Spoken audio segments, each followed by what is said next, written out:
j'en reviens à ce père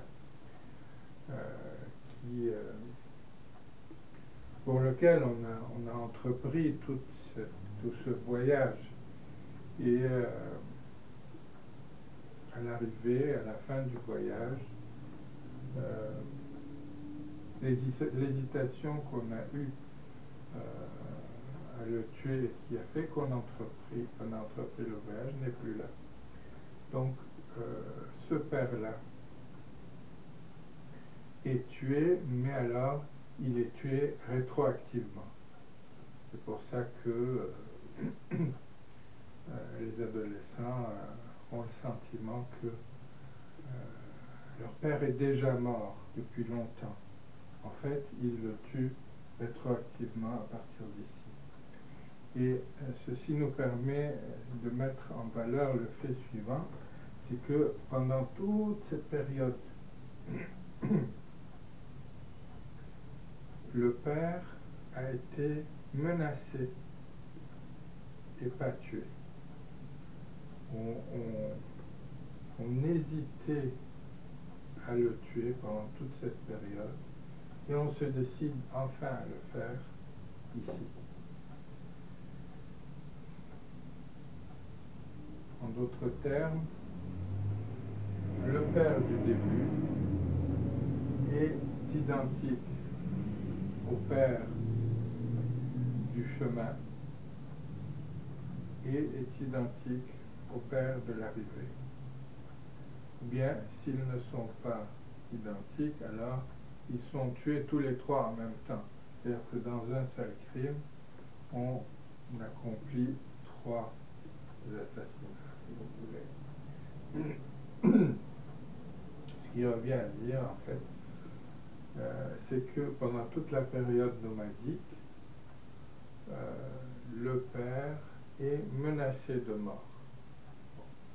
Et cette menace qui pèse sur le père ne peut pas évidemment être représentée dans les mythes nomadiques.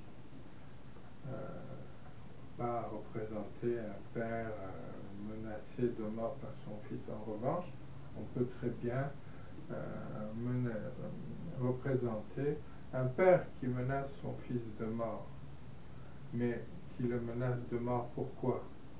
Parce que s'il arrête de le menacer de mort, le fils va le tuer. Donc, la menace du père qui pèse sur le fils qu'on voit dans les mythes chez les musulmans et chez les juifs, le mythe du sacrifice d'Abraham, mais qu'on voit aussi dans le mythe d'Édipe.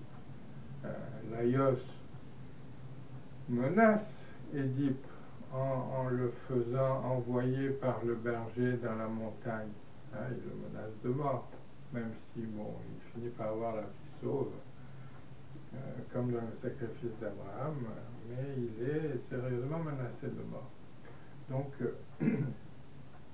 tant chez les juifs et chez les musulmans que dans une partie du mythe d'Édipe, nous avons la mise en scène de cette période nomadique où, bon, c'est sûr que c'est le fils qui est menacé de mort, mais en réalité, c'est l'inverse.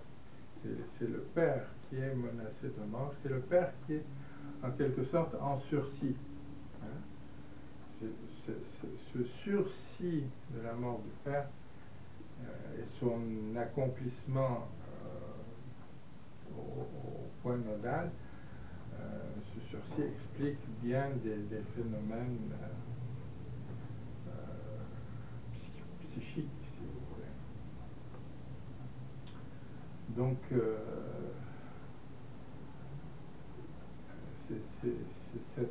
cette menace de mort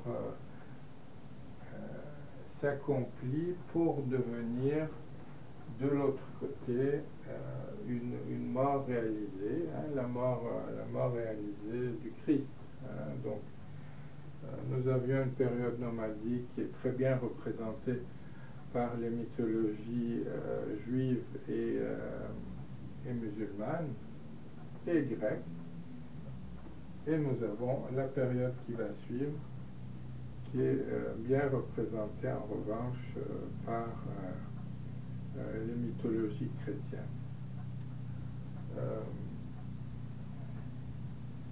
Voilà pour l'instant.